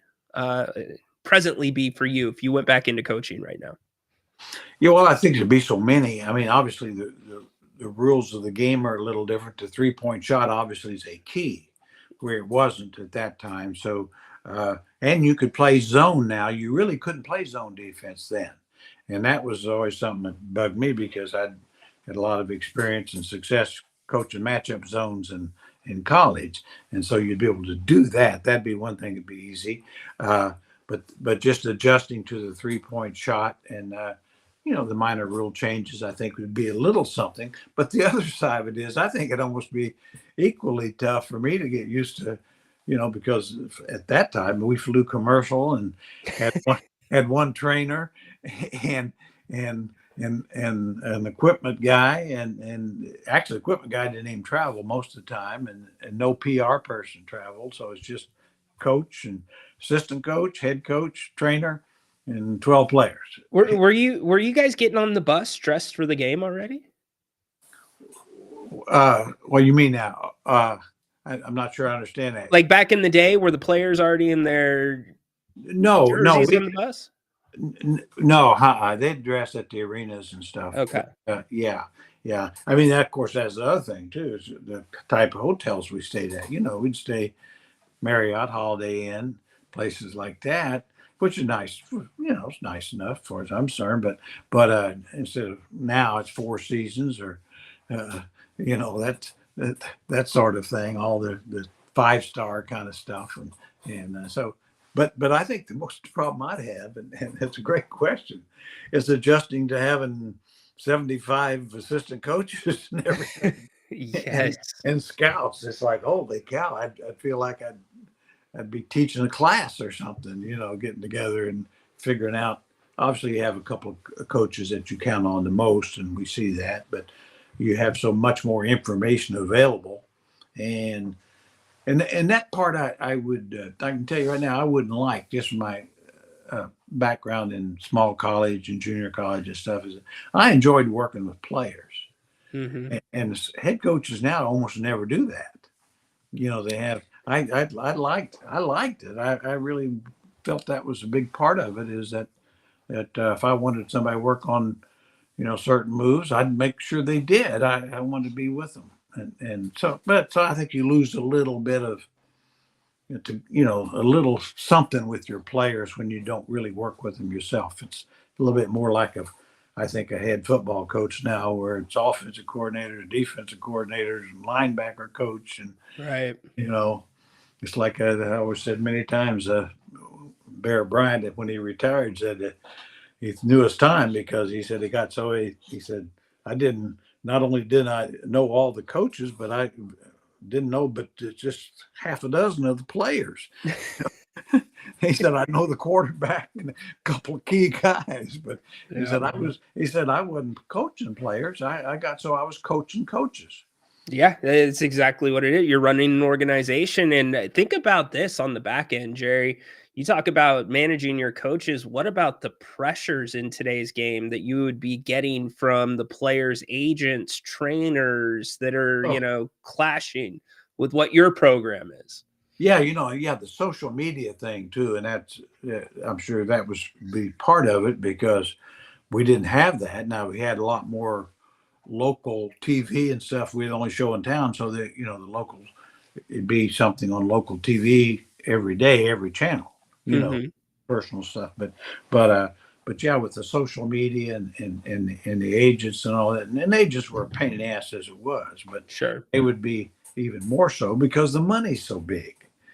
The bigger the money is, the more problems. I mean, we all sadly know that, and everybody's got their hands out there, and regardless, I found out even regardless how happy a player might be with his team and his role and stuff, the agents are always saying, well, he's got he needs a bigger role. Well, why doesn't he? Doesn't really need a bigger role because he's not that good. But they think, well, if he doesn't get 20 shots a game, he can't get $10 million more dollars. Mm-hmm. So all those kind of things. It took. To be honest with you, I enjoyed the heck out of college, Coach. I can't say I always enjoyed it in the NBA because of that kind of thing, the money and selfishness, really more of from agents and family, sometimes hangers on, than from the players themselves. I thought all but a couple of players were great to deal with. Well, think about this. It's a blessing you got to coach college basketball when college basketball was college basketball. Yeah, it's like, holy cow, you're worried about, having lunch with a guy or something that there might have NCAA come down on you. Peanut butter on a bagel is actually an NCAA violation back in the day. Butter's okay. It was ridiculous, Yeah, but and it was, and I, like I say, I've always said, once college coaches started making tens of $10 million a year, then there's no reason not to pay the players. Sure. Now it's out of whack, and they need to, with the transfer portal. I mean, it's ridiculous when you basically have every player in college game a free agent every year. Yep. I mean, that's what you got.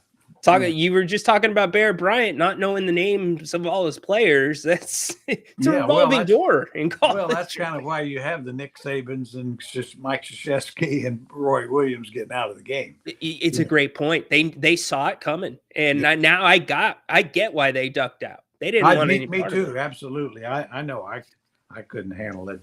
Some have to listen to somebody say, "Well, I'm as good as so and so, and you guys are paying me $100,000 and he's getting 150." Like the quarterback at Vegas that left in the middle of the year or something.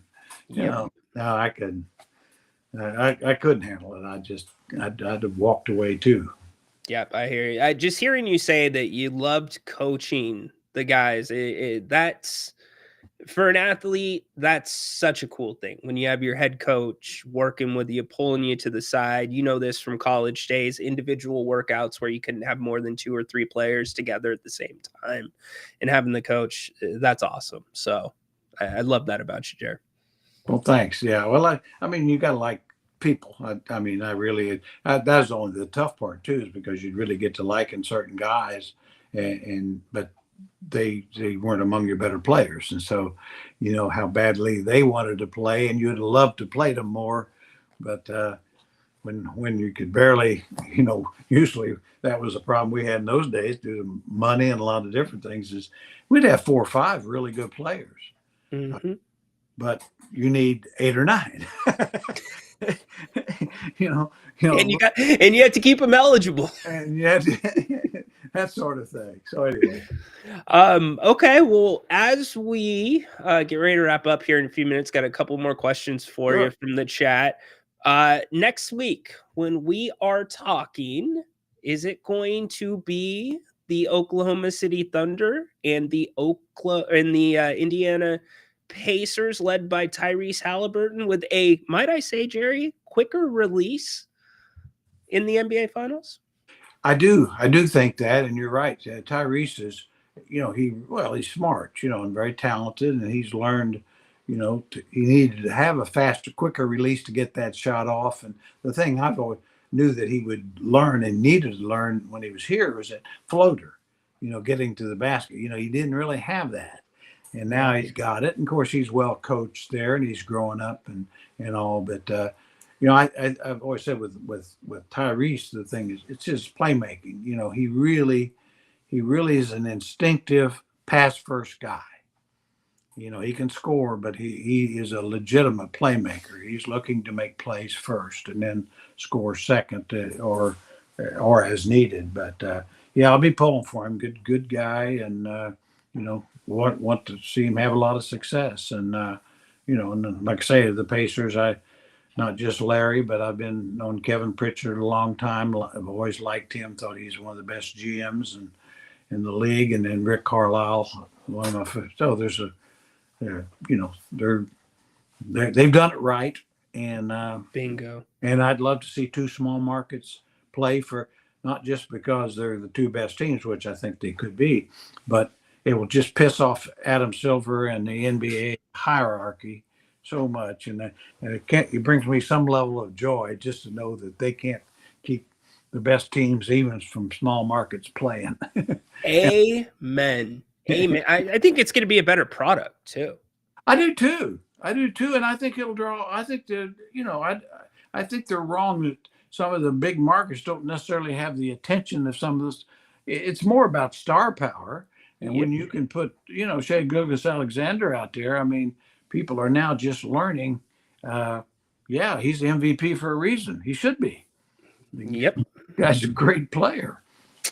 Yeah, Richard Jefferson last night, I don't know if you heard his comment. Doris Burke said he was the free throw something. And then Richard Jefferson says, I don't know why every NBA player doesn't do this. Everyone could do what SGA is doing anytime they want. And I'm thinking, you've got to be kidding me. You just shit on the reigning MVP.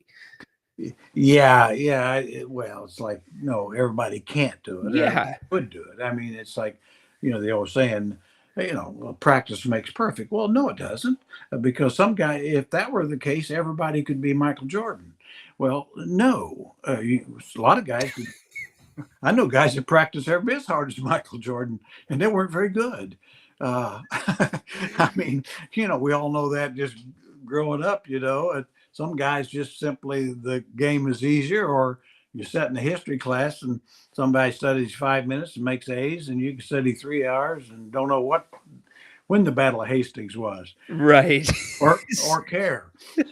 Put the book under the pillow and just hope for osmosis, baby. That was such a good no. It was so good, Jerry. Last question from Paul. Are you still watching Page's son? I haven't been able to see him as much as I'd like. I know he's going to go to Illinois, so hopefully I know the Big Ten has so many games on, I'll be able to follow him more. I know he's a good player. I think he still not reached his potential. So I hope maybe this will be his last stop, his third school. And, he's for being, of course, I think everybody expects him to shoot the ball as well as Page did. And so far that hadn't happened. It looks like to me, what little I've seen, it looks like he will be a great 3-point shooter, but he hasn't done it yet. And so this would be third year. He needs to kind of do it. Yep. Well said. Well, go enjoy tonight's game. And we will see you next week. Pacers win tonight. You think they bounce back? I do. Yep, with you.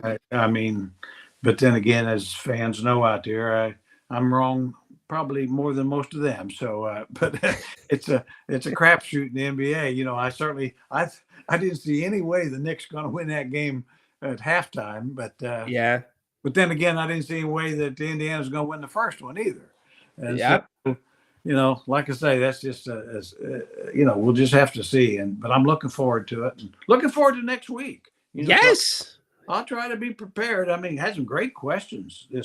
Guys, your group, you guys are doing good out there. Just bring it on. I may not know what I'm talking about, but I'll try to fake it best I can. I want, for the record, in front of everybody, I want to make this promise to you. Next year, I will let you have Memorial Day off. You don't have to prepare on national holidays. All right. No. Okay. Thank you. Yeah, it was tough, trying to watch a 500 and preparing it. I just had to wait for the cautions, So. You're the best. Go enjoy the games. Thanks, Jared. Guys. All right. That is the one and only Mr. Jerry Reynolds. If you weren't with us at the start, I showed. So Jerry had the Jerry Reynolds show, and I played a little bit of the music for him, but I wanted to get his reaction to the video. If you're just joining the show now, check out the intro video. It is one of the best things I have seen. This is not ours. This is credit to the Jerry Reynolds show.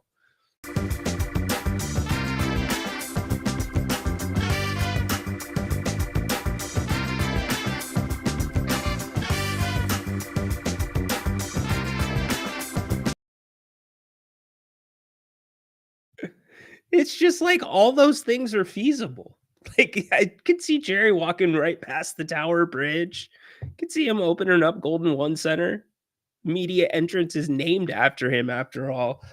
Great conversation. So give us your thoughts on that. You got basketball coming up here in a little bit. So Jerry and I, we're on the same page. Patrick, I am sorry because I'm really rooting for Jalen Brunson. I love what Jalen Brunson does. I love what he did, giving up the money to make this team better. But there's something about the Pacers. There is something about the Pacers this year. Coach Reynolds, Indiana Hoops Hall of Fame. Absolutely. Yeah. It's really hard talking to Jerry and Grant to a degree when it comes to the teams that they have close friends, close ties with. And I know that their ties span very long. Their tentacles are very wide when it comes to the NBA and coaching staffs and other media members and guys that call games.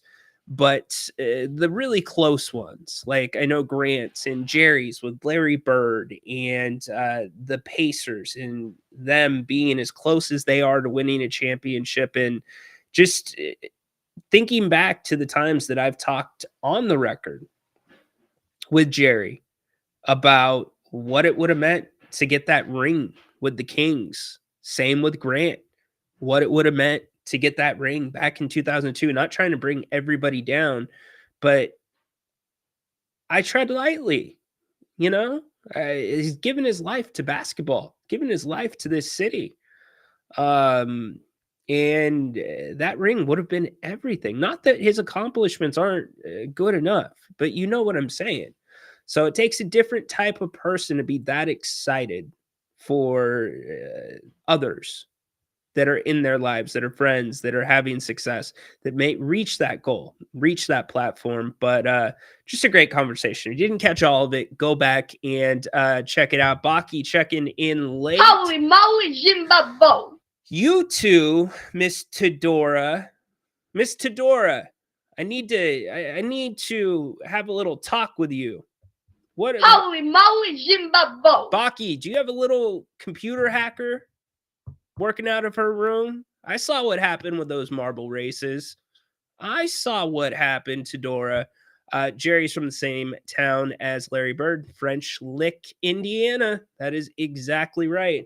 So as we get ready to wrap up, don't forget Grant back 8 o'clock tonight. He will be back right at, well, if it's a close game, as I said before, might be a few minutes after 8. If it's not a close game, he will come to air before the end at 8 o'clock. Join him for Open Forum Tuesday. Taking your calls. You ask him anything. Doesn't have to be basketball related. Ask him about Drew Holiday, something we talked about on this show last week. So if you were one of those people calling me crazy, I'm acknowledging you. Acknowledge me. Told you about the defense. It's if the Kings really want to build around defense, which is Doug Christie's strength, and Scott Perry is looking at that side of the ball. I didn't even include Devin Carter in the list when it comes to guys that can guard multiple positions. If you had Drew Holiday here, oh boy, the Kings would be built defensively. There would be no excuse. You would be that, from a defensive standpoint, you would be that one length guy away. You would be that one Mitchell Robinson kind of guy away from being a damn good defensive team. Really good defensive team. Now, short term, yes, because of Drew, but something to think about. So good conversation around all that. So, all right, we're going to get out. Good Tuesday show. Always a pleasure having Jerry. Thank you to all of you for showing up. If you don't mind, give us a thumbs up, give us a retweet, a like. It goes a long ways. You put us in some really good algorithms on YouTube and the X. We're extremely grateful for that. If you have not subscribed, please do.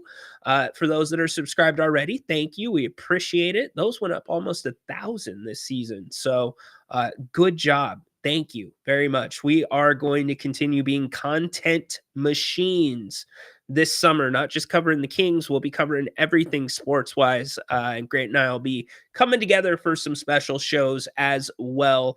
So appreciate each one of you. BJ, happy birthday, my man. I don't have a happy birthday drop, BJ. What do you guys think is the appropriate drop for BJ's birthday? I'm trying to figure out what would be the best drop for BJ's birthday. I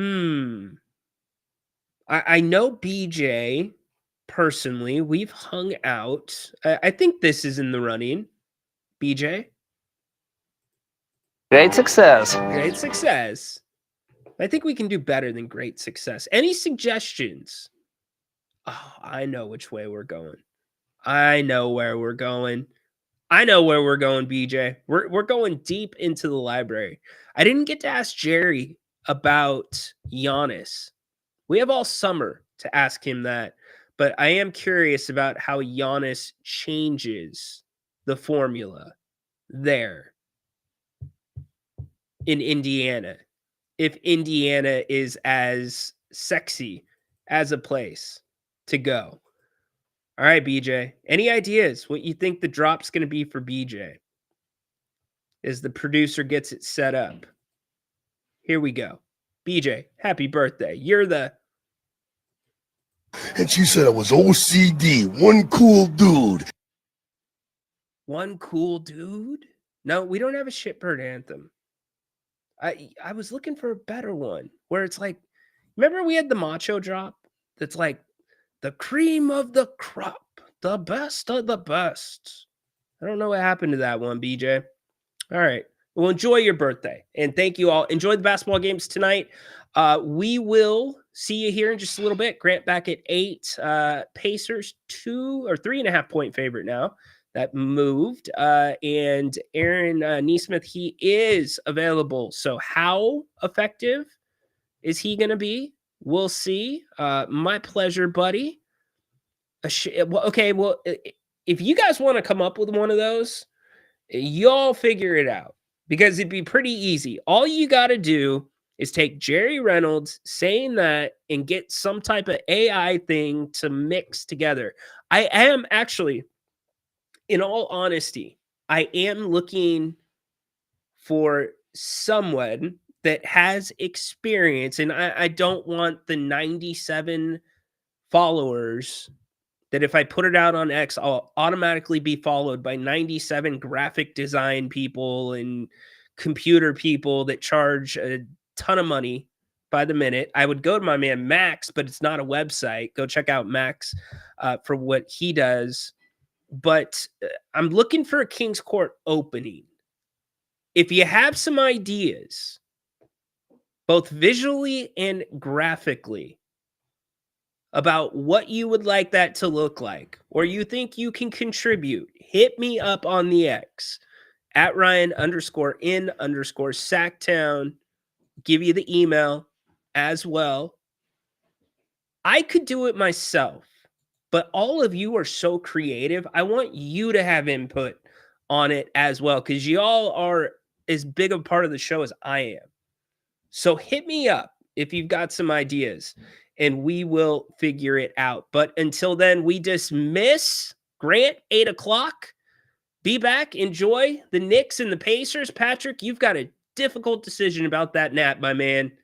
Hope you get it worked out. Good luck to your Knicks, and make it a great rest of the day. Big thanks to Jerry again for joining us as he does every Tuesday. Go Kings! Light the beam.